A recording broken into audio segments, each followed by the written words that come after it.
então eu vou começar fazendo a questão 2. Essa prova é a prova do ano passado, tá? E essa questão 2 é uma questão que envolve interferência no experimento de dupla fenda. Então, eu tenho uma fonte de luz coerente, monocromática, né, nas restrições que a gente está considerando sempre, com esse comprimento de onda aqui. E aí, eu tenho, nessa montagem experimental, a seguinte coisa. Eu tenho um primeiro aparato com duas fendas, e essas fendas estão separadas por uma...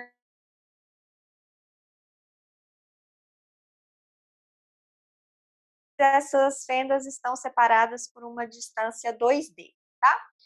Essa outra parte aqui é a parte que a gente vai precisar para resolver a letra C, que envolve difração, que a gente não vai resolver hoje, então hoje a gente não precisa se preocupar com isso aqui, tá? A gente vai só se preocupar com essas duas primeiras telas aqui, ok?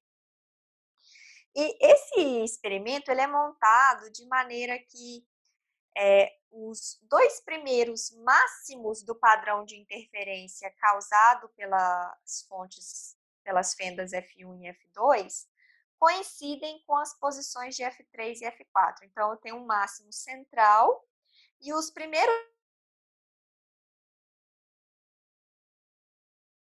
acontecem exatamente aqui em F3 e F4, ok? Beleza. Então, vamos resolver aqui a letra A e a letra B. A letra C a gente vai fazer na semana que vem. Na letra A, a gente tem a seguinte pergunta.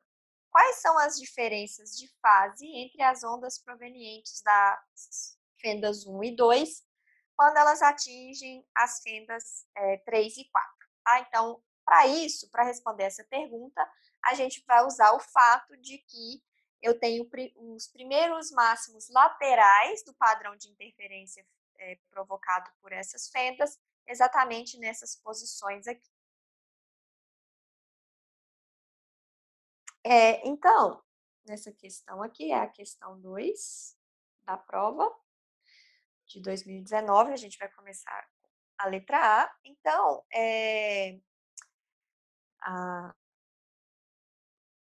o problema que a gente tem é esse aqui, né?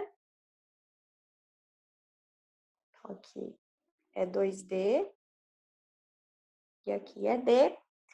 E aqui em F3 e F4 eu tenho os primeiros máximos laterais do padrão de interferência. Ok. Então, a gente sabe que sempre que eu tenho um máximo,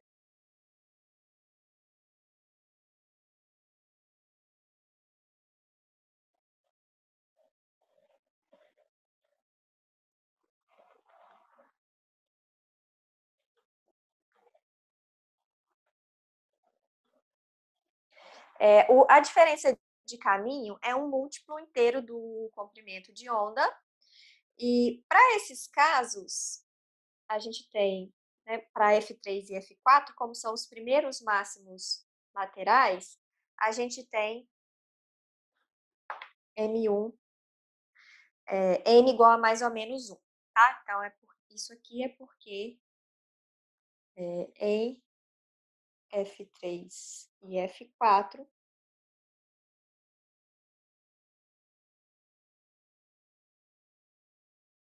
máximos laterais.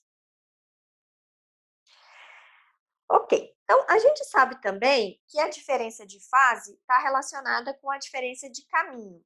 Então, a diferença de fase, que eu vou chamar de φ, está para 2π, assim como a diferença de caminho está para a lambda.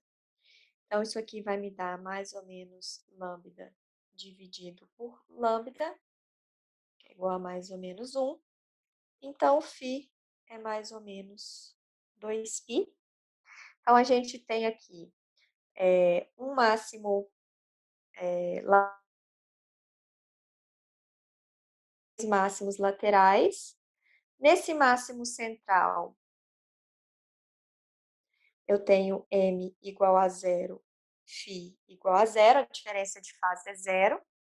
Aqui eu tenho M igual a 1, φ igual a 2π, e aqui eu tenho M igual a menos 1 e φ igual a menos 2π, ok?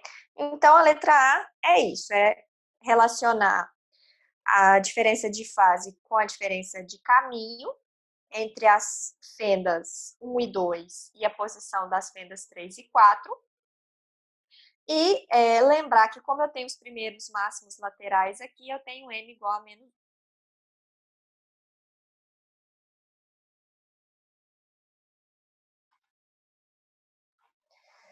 Ok, então vamos voltar lá no enunciado agora para a gente ver a letra B. Na letra B, o exercício pede para a gente calcular a separação D em milímetros, tá? Lembrando que a gente tem os máximos de interferência justamente em cima da fenda 3 e 4. Bom, então, para a gente fazer a letra B, a gente tem que lembrar que em F3 eu tenho o primeiro máximo lateral, seno de θ é igual a lambda, né, com M igual a 1. Então, aqui está F1, F2. Então, aqui eu tenho o ponto onde está a fenda F3.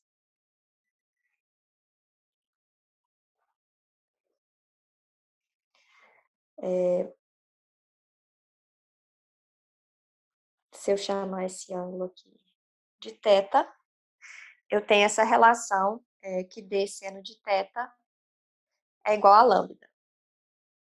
Só que essa distância aqui entre o meio das fendas é exatamente D, né? Lembrando que aqui do desenho, eu tenho a separação entre essas fendas aqui igual a 2D, e, portanto, do meio até a fenda F3, eu tenho exatamente a distância igual a D, tá? Ó, então, para ângulos pequenos,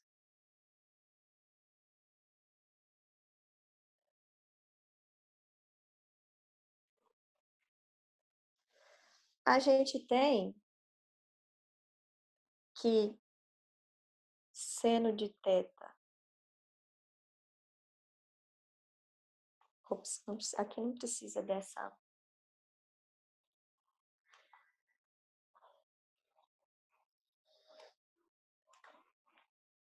seno de θ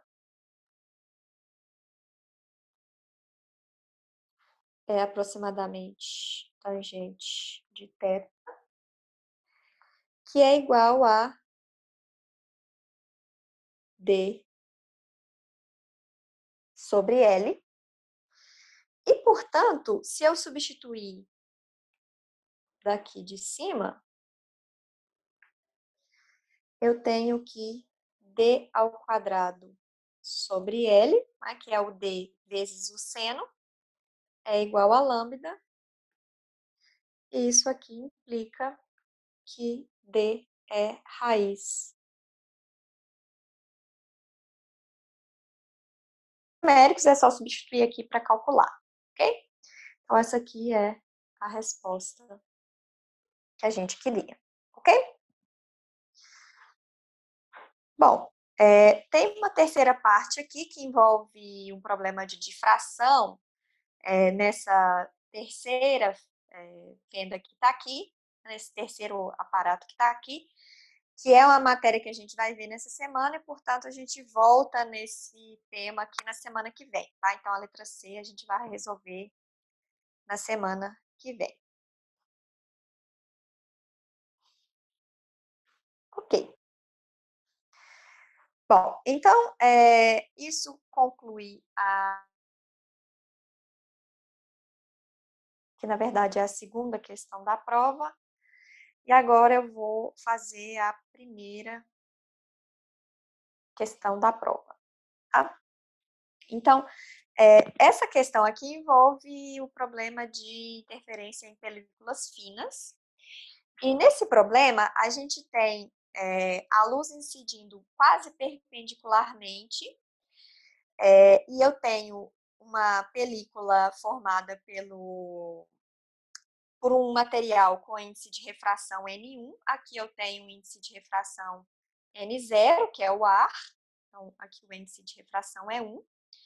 E aqui embaixo da película do material com índice de refração N1, tem um outro material com índice de refração N2, que é igual a 3. E eu tenho luz monocromática com esse comprimento de onda aqui incidindo sobre essa camada que tem espessura P.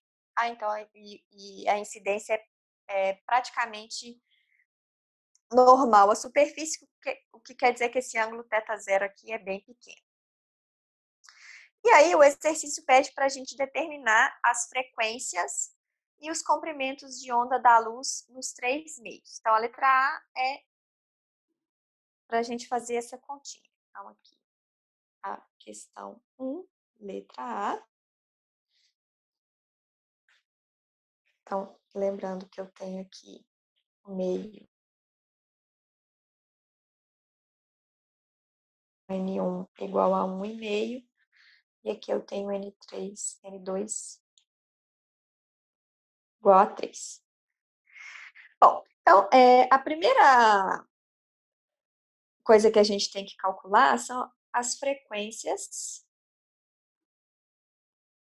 da luz em cada um desses meios aqui.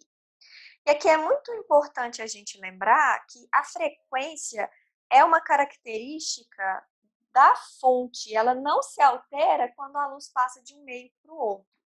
Então, aqui para resolver isso, a gente vai usar o fato de que a frequência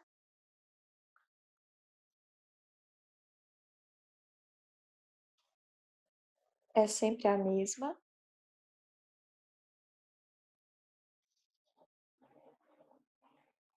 em todos os meios.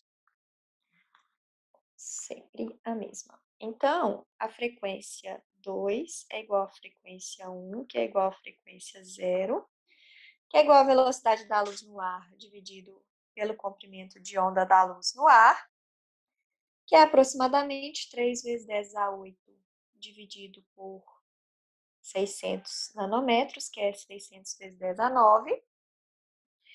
E a gente fazendo as continhas aqui dessas potências de 10, a gente vê que isso é igual a 5 vezes 10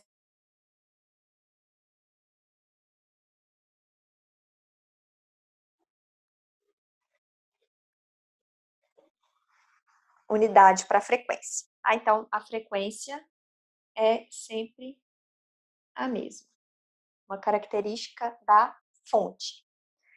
Agora, quando a gente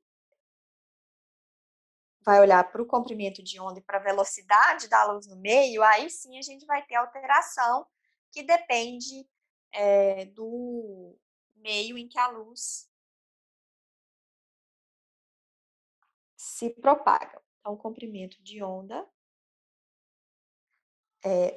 no meio 1, lambda 1, que é igual a lambda 0 sobre N1,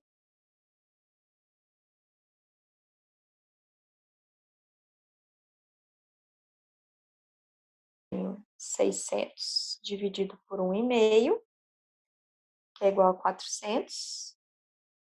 E aqui eu tenho 600 dividido por 3, que é igual a 200 nanômetros, ok?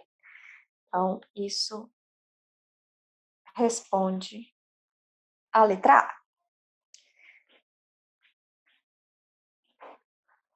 Ok. Na letra B, o exercício pede para a gente obter a espessura mínima da camada superior, dessa camada aqui, de material 1, para que ela funcione como uma camada antirreflexo. Tá? Então, eu quero minimizar. E, primeiro, vamos entender o que isso significa. tá?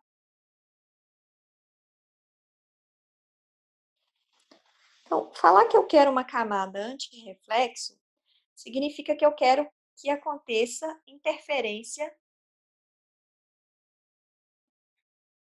destrutiva para esse comprimento de onda, né?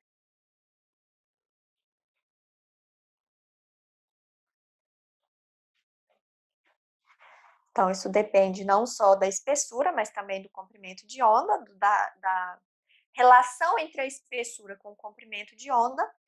E dizer que eu quero uma camada anti-reflexo significa que eu estou minimizando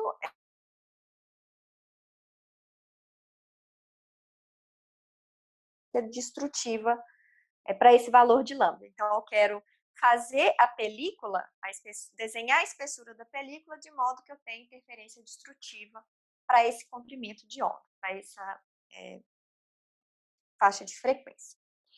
Ok. Então, vamos ver o que eu preciso ter para ter interferência destrutiva, ok? Então, primeiro a gente tem que ver o que acontece com as fases na reflexão. Lembrando que toda vez que a gente fala de interferência, a gente tem que olhar qual é a relação entre a diferença de caminho e o comprimento de onda, mas quando a gente tem interferência desses raios que são refletidos, a gente tem que tomar cuidado porque pode acontecer uma mudança de fase na reflexão e, portanto, eu tenho que mexer na relação entre o comprimento de onda e a diferença de caminho para compensar essa mudança de fase na reflexão. Então, em todos esses exercícios de interferência em películas finas, a gente sempre tem que se lembrar de verificar quais são as relações de fase nas reflexões. Então, aqui eu tenho, na primeira reflexão aqui desse raio 1, eu tenho a luz refletindo na interface entre um meio de índice de refração menor para um índice de refração maior. Então, quando isso acontece, eu tenho uma mudança de fase de π na luz refletida. Tá? Então, acontece.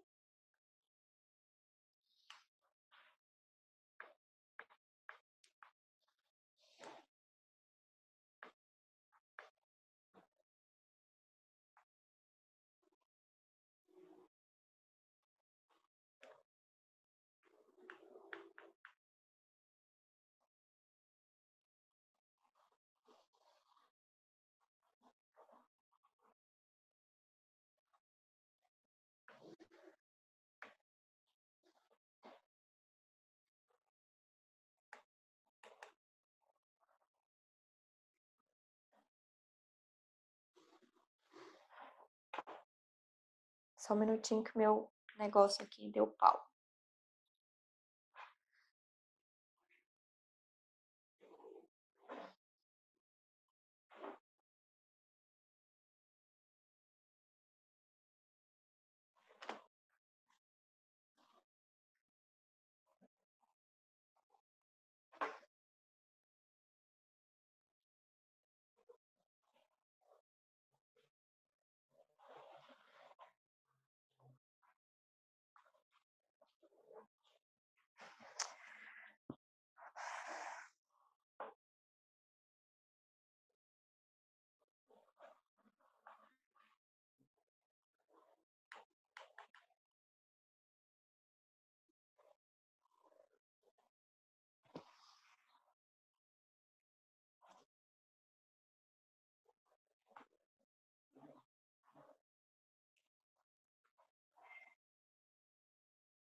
Pronto.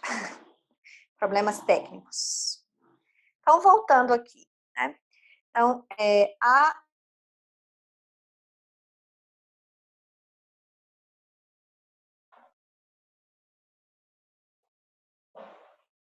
na primeira reflexão.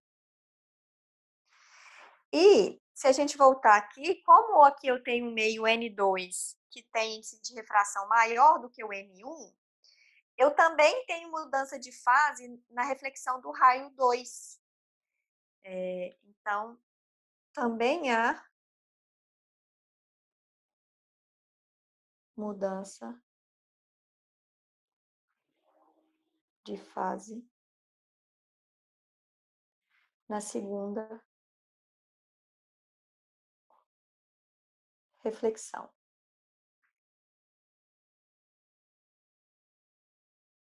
Fase. Nas duas reflexões, essas mudanças de fase vão se compensar e, portanto, a relação para a gente ter interferência destrutiva continua a mesma.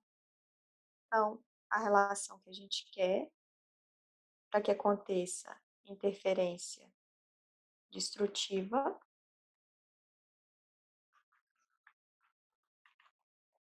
é que a diferença de caminho, R1 menos R2, seja um múltiplo semi-inteiro do comprimento de onda. Essa diferença de caminho, com a incidência praticamente perpendicular,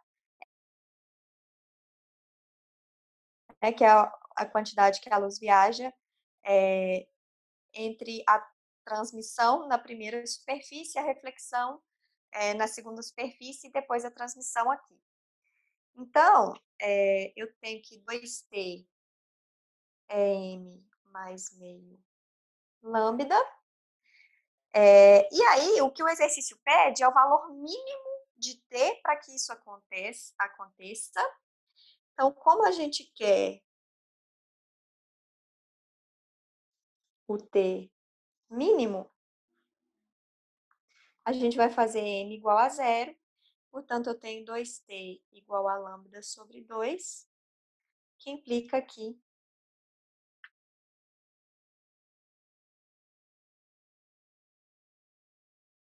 sobre 4. Mas agora, vamos prestar atenção aqui, que isso é uma sutileza também que é muito importante nesse tipo de problema, que é qual é o valor de lambda que a gente vai colocar aqui, tá? Então, como a diferença de caminho se dá com a luz propagando dentro do meio 1, o comprimento de onda que a gente tem que usar nessa relação aqui é o comprimento de onda da luz no meio 1, tá? Então, tem que ficar atento a isso aqui, porque a gente sempre tem que olhar para a relação da diferença de caminho ao meio onde a luz está se propagando naquele caminho a mais que uma das ondas percorre em relação à outra. Ok, então, a gente calculou o lambda 1 lá na letra A, então lambda 1 era 400 nanômetros, então lambda 1 é 400 nanômetros, e, portanto, T é igual a 100 nanômetros, ok? Então, observem que se o exercício deu para a gente o lambda zero, e o lambda zero foi uma fonte de erro bem comum nessa questão aqui, tá? Então, essa aqui é a resposta da nossa questão. Ok. Então, vamos voltar agora no enunciado para a gente ver qual que é a letra C. A letra C pede para a gente calcular, para a espessura T fixada, calculada no item anterior, para a gente encontrar os comprimentos de onda da luz visível, para os quais há um máximo de reflexão. Tá? Então, agora eu quero uma interferência construtiva. Então, aqui, na letra B, a gente tinha o lambda fixado e a gente queria calcular o valor de T para o qual a gente tinha interferência destrutiva, o valor de T mínimo para o qual a gente tinha interferência destrutiva.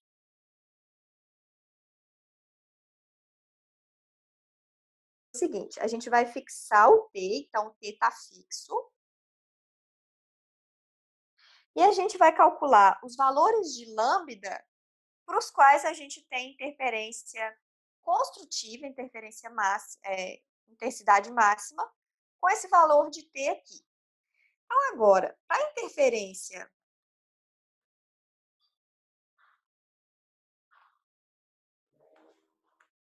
construtiva,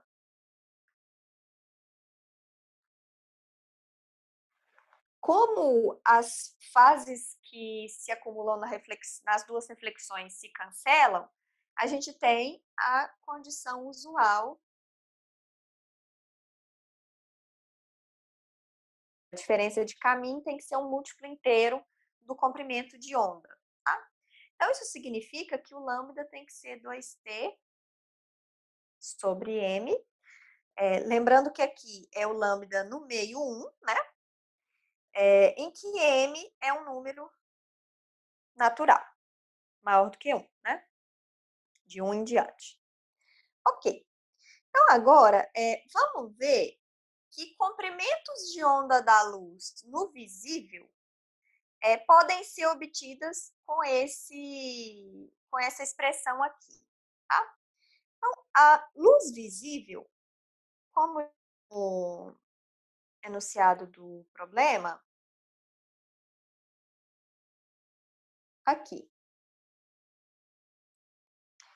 Bom, então, isso significa que o lambda 1 para a luz visível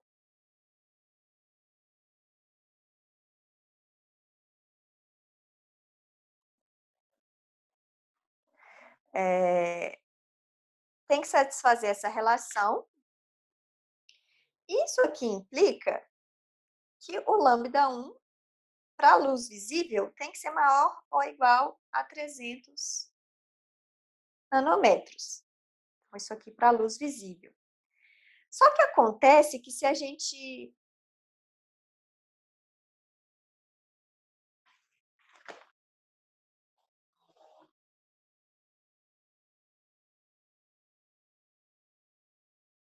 substituindo daqui de cima, o lambda 1 é sempre maior ou igual a 2t, que é igual a 200. Ops, contrário, né? Estou dividindo por n, então o lambda 1 é sempre menor ou igual a 2t, que é 200 nanômetros. Então, para a gente ter luz na faixa do visível, o comprimento de onda da onda no meio 1 tem que ser maior do que 300 nanômetros. Mas para a gente ter interferência construtiva, eu preciso que esse comprimento de onda seja menor do que 200 nanômetros. E aí a gente tem uma contradição entre essas duas condições e a gente conclui que não há comprimentos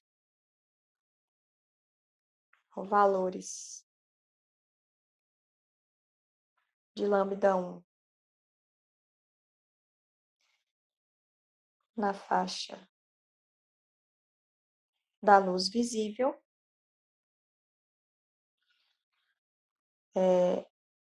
que fornecem interferência construtiva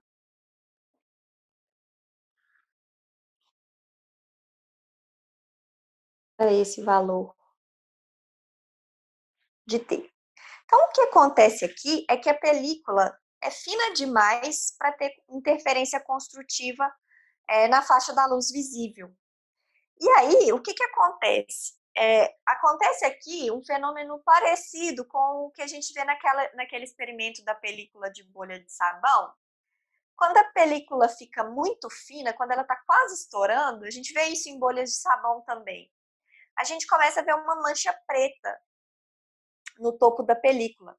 E isso acontece porque a película ali está tão fininha que acontece interferência destrutiva para todos os comprimentos de onda da luz no visível, que é exatamente o que está acontecendo aqui.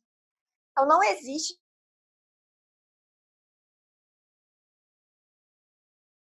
para essa película aqui, ela é fina demais. Se ela fosse mais grossa, seria possível. Ok? Bom, então eram esses dois exercícios que eu queria fazer hoje, tá? Na aula que vem a gente já vai ter visto a parte de fração, e aí a gente vai fazer outros exercícios que envolvem problemas de interferência e de fração, incluindo a letra C da questão 2, que a gente não fez ainda, mas a gente vai fazer na semana que vem. Alguém tem alguma dúvida? Professor, tudo bem? Oi, tudo jóia. Só na questão de quando você dividiu por 1,5, que eu me perdi um pouco só no porquê disso. Ah, tá. Tá, então, isso aqui é uma parte que, bom, não sei exatamente em qual curso que vocês viram, provavelmente Física 3 ou algum curso de ondulatória. Quando a luz muda de meio, ela sofre uma alteração na velocidade no comprimento de onda com a frequência permanecendo constante. E aí, o que vai acontecer? A luz, nos meios que tem um índice de refração maior, o comprimento de onda é menor e a velocidade é menor.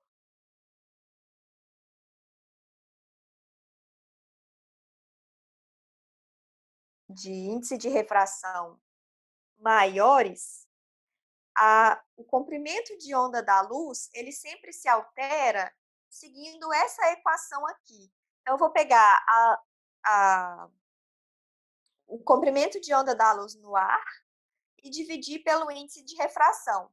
Então, isso aqui vai me contar como vai modificar a velocidade e o comprimento de onda, de acordo com essa equação aqui. Tá? Então, o lambda em um outro meio é igual ao lambda zero dividido pelo índice de refração do meio correspondente. Por isso que eu dividi por 1,5, porque o índice de refração desse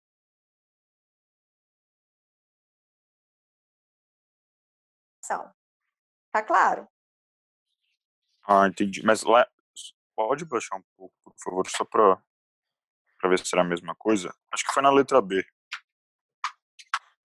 É porque aqui eu usei o lambda 1 igual a 400, né? Que foi Ah, isso sim. aqui é justamente o 600 dividido por 1,5.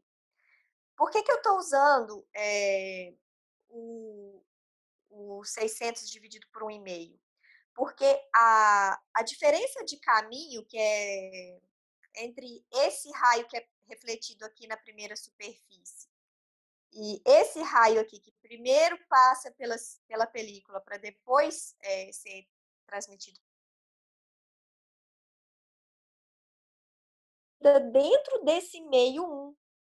Então, eu tenho que usar o comprimento de onda correspondente a esse meio, que envolve aquela divisão por 1,5.